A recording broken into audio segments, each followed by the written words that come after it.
SG Consultancy Services. Study MBBS in Russia, Philippines, Uzbekistan. Okay and ఇండస్ట్రీలో మామూలుగా శత్రుత్వం permanent శత్రుత్వాలు ఉండవు, పర్మనెంట్ మిత్రుత్వాలు ఉండవు అన్నది సహజం. ముఖ్యంగా ఇండస్ట్రీలో అసలు ఉండవు. మీకు అంటే ఎప్పుడైనా నాకు దగ్గర అవుతారు అనే ప్రాణ స్నేహితులు, అంటే ఎప్పుడైనా పంచుకోవచ్చు అనే ప్రాణ స్నేహితులు ఉన్నారా ఎవరైనా? అంటే లైక్ అర్జున్ అన్నది నాకు తెలుసు, ఇంకా ఎవరైనా?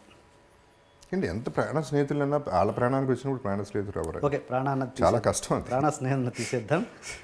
ఏదైనా స్నేహం వరకు ఎస్, అంటే అంటే దానికి కూడా ఒక లిమిట్ ఉంటుందండి. Naturally like I said, I me my self అనేది మళ్ళీ వర్తిస్తుంది. అది ఎవరికైనా, నాకైనా వర్తిస్తుంది. నేను వెళ్తాను, అవుట్ ఆఫ్ ద వే వెళ్తాను, చేస్తాను. కానీ ఇప్పుడు నా సిచ్యువేషన్ ఇంట్లో ఏదైనా ఇక్కడ ఎమర్జెన్సీ అనుకోండి, ఇది చూసుకుంటా తప్ప అక్కడికి వెళ్ళను కదా నేను. సో అర్జున్ డెఫినెట్లీ అండి. ఒకటి ఏంటంటే అర్జున్తో అందరూ లక్కీగా ఏంటో నేను అందరికంటే చిన్నాను నన్ను ఫీల్ అయ్యి నాకు నన్ను చూసుకుంటా మరి పిచ్చాడు అనుకుంటారో లేకపోతే అమ్మాయి కూడా అనుకుంటారో ఏమనుకుంటారో నాకు తెలియదు.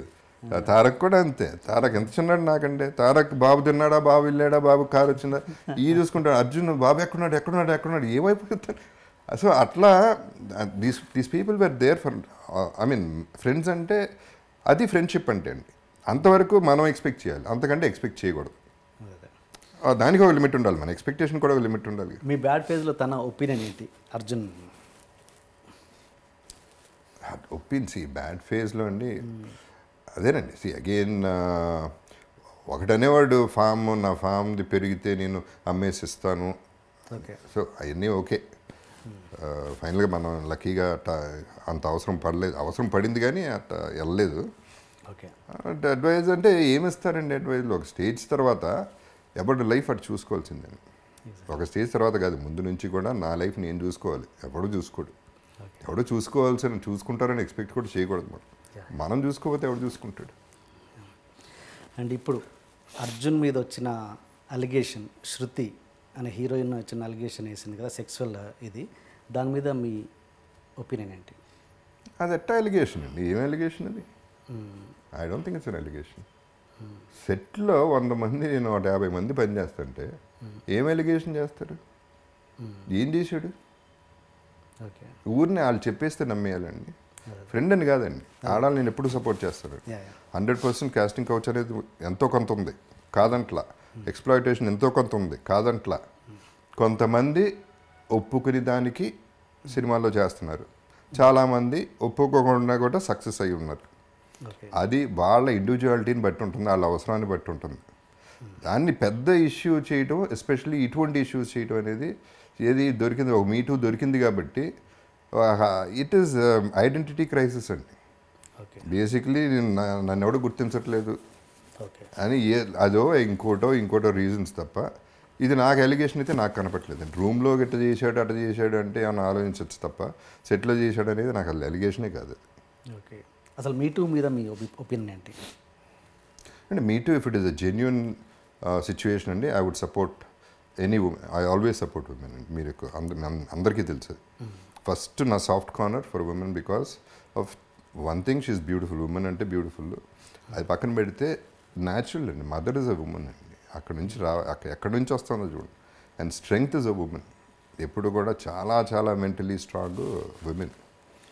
వాళ్ళు ఏ రకంగా చూసినా వాళ్ళు చాలా గొప్పవాళ్ళు మగాళ్ళ కంటే. సో అట్ట రెస్పెక్ట్ ఇస్తా. కాకపోతే రివర్స్ అవుతుంది సిచ్యువేషన్, అది ఎవరికి తెలియట్లా. అది వాడుకుంటున్నారు కొంతమంది. దాన్ని నిర్భయన లేకపోతే షీ టీమో ఇట్లాంటివి అడ్డం పెట్టుకుని హస్బెండ్ మీద అలిగేషన్, ఎంతోమంది హస్బెండ్ సఫర్ అవుతున్నారు, అది వీక్నెస్గా వాడుకుని. సో అది కూడా జరుగుతుంది. జెన్యున్ కేసెస్కి ఎస్ అండి. ఇప్పుడు ఒక అమ్మాయిని లిటరల్గా నేను సేవ్ చేశానండి ఒక సిచ్యువేషన్లో. లిటరల్గా she was suppose to be Pune రమ్మన్నారు. పూణే మంచి ఛాన్స్ దొరికింది, పలానా సినిమా, పలానా వివేక్ ఓబ్రాయ్ హీరోగా, పూణే మార్నింగ్ 3 o'clock బయలుదేరు అన్న.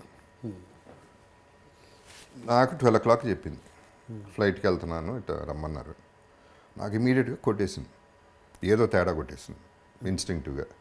నువ్వు వెళ్ళమాకు అన్నా అని వివేక్కి ట్రై చేశాను. వివేక్ ఓబ్రాయ్కి దొరకలా, రాత్రిపూట. ఆర్జీవీకి ట్రై చేశాను, దొరకలా. నాకు ఏదో మేజర్ ప్రాబ్లం ఉందని వెళ్ళడానికి వీలేదని ఆపేశాను. తనందు నా కెరీర్ పోతుంది, పెద్ద సినిమా అది, నువ్వు అట్లా పోగొడుతున్నావు, అది ఇది కెరీర్ పోతే పోయింది, నువ్వు చేయి మాకు, నాకు తేడాగా ఉందని ఆపి గొడవ అయింది, ఆగిపోయింది, తప్పలేదు. ఆ తర్వాత 3 days తర్వాత ఆ గ్యాంగ్ని పట్టుకున్నారు. కిడ్నాప్ చేసి మదర్ వస్తే మదర్ని చంపేసి, ఎవరొకరు వస్తే ఈ లేడీని ఒక 17 మంది రేప్ చేసి పాకిస్తాన్ పంపించాలి. ఇది ఎజెండా. నాకు పాకిస్తాన్ నుంచి కూడా థ్రెట్స్ వచ్చినాయి. డైరెక్ట్గా నీకేంటి సంబంధం అనేది థ్రెట్స్ వచ్చినాయి. నేను I stood up for that women. ఇప్పుడు నాకు వైఫ్ ఉంది, నాకు ఫ్యామిలీ ఉంది, నాకు లైఫ్ ఉంది, నిలబడ్డా కదా. So that proves it. Situation అంటూ వస్తే ఐఎమ్ 100% సపోర్ట్ ఇస్తాను. ఓకే. తను ఇప్పుడు ఉన్నారా ఇండస్ట్రీలో అమ్మాయి? లేదు. ఓకే. అంటే అంటే ఎట్లా కనిపెట్టేది? మీరంటే ఏదో తెలుగుగా కనిపెట్టారు, అంటే ఇప్పుడు వస్తున్న అమ్మాయిలకు మీరు ఎలాంటి సజెషన్స్ ఇస్తారు అలాంటి విషయాలలో? అండ్ నాకు తెలిసి ఎస్పెషలీ ఇప్పుడు ఇంకెవడో ఏం అటెంప్ట్ చేయడు, ఇట్లాంటివి జరగవు. ఎందుకంటే ఇవాళ ఎలక్ట్రానిక్స్ ఉన్న సిస్టమ్లకి దేర్ ఆర్ కెమెరాస్. ఫోన్ అక్కడ పెట్టేసి వదిలేస్తే మొత్తం రూమ్ అంతా తీస్తూ ఉంటుంది, స్విచ్ ఆఫ్ లాగా ఉంటుంది ఫోన్, కానీ మొత్తం కవర్ అవుతూ ఉంటుంది. అండ్ ఎస్పెషల్లీ ఈ కంప్లైంట్స్, ఈ ప్రాబ్లమ్స్ ఎవడో డేర్ చేయట్లేదు. సో చాలా సేఫ్గా ఉన్నారు ఉమెన్, ఏం ప్రాబ్లం లేదు వాళ్ళకి. I don't expect any problem. వాళ్ళకి సజెషన్స్ ఇవ్వాల్సిన అవసరం లేదు. ఓకే. ఫ్యూచర్లో జగపతి బాబు గారి మీద మీటూ అలిగేషన్స్ వచ్చే ఛాన్సే లేదండి? వేస్తే వేయచ్చండి, ఏముంది కోపం వస్తే. వాళ్ళకి చేయాలంటే వేసేయటం ఎంతసేపు, ఒక మాట అంటమే కదా. ఇప్పుడు ఈ ల్యాండ్ దగ్గరికి వెళ్ళి ఇది నా ల్యాండ్ అని చెప్తే సుప్రీంకోర్టుకి వెళ్తుంది అది. సో అలిగేషన్ వేయాలంటే ఏముందండి, సింపుల్ కదా. And I won't be surprised. Okay. ఏముంటుంది, ఏదో ఒకటి ఏది అనాలన్నా అనేచ్చు. ఫస్ట్ ఏముంది, ఎన్ని ఉన్నాయి కదా, మన ఛానల్స్ అన్నీ ఉన్నాయి కదా, వచ్చేస్తాయి కదా న్యూస్. ఒక క్వశ్చన్ మార్క్ పెట్టేస్తే అయిపోయింది మీకు మీ పని. క్వశ్చన్ మార్క్ ఫుల్ స్టాప్కి చాలా తేడా ఉంది కదా. ఇప్పుడున్న మీడియా మీద మీ ఒపీనియన్ ఏంటి? Genuine opinion. Again media is also selfish అండి. న్యాచురల్లీ వాళ్ళు they have to make their money, టీఆర్పీలు పెంచుకోవాలి. వాళ్ళ న్యూస్లో డెఫినెట్గా ఎక్స్ప్లాయిటేషన్ అనేది ఉంటుంది. ఓకే. ఛాన్స్ దొరకాలే కానీ ఏ ఛాన్స్ దొరికినా మ్యాక్సిమం పీక్కి వాడేసి వాళ్ళ లైఫ్ నాశనం అయిపోయినా పర్వాలేదు వాడుకుంటున్నారు అనేది most of the, not everybody, there are people, there are genuine people ఇంకా స్టిక్ ఆన్ అయ్యేది. మారల్స్, ఎథిక్స్ ఉన్నవాళ్ళు ఉన్నారు. బట్ ఏమవుతుంది, కాంపిటీషన్ ఆడు చేసాడు కాబట్టి ఆ టీఆర్పీలు పెంచుతున్నాడు కాబట్టి మనం పెంచాలి అనే ఈ కాంపిటీషన్, అదే డబ్బు పిచ్చ. ఈ పిచ్చ కోసం లైఫ్లు పోయినా పర్వాలేదు అనే పద్ధతిలో వెళ్ళిపోతారు. It is going out of proportion, doubt అది. అండ్ హ్యూజ్ అంత పెద్దది చేస్తున్నారు. ఒక చిన్న విషయం ఎందుకు పెద్దదవుతుంది? Because of media. అవును. పాజిటివ్గా ఆలోచిస్తే పెద్ద ప్రాబ్లమ్స్ తగ్గుతాయి ఇంకా. అవును. ఓకే. మళ్ళీ పాస్ట్కి వస్తే నాన్నగారి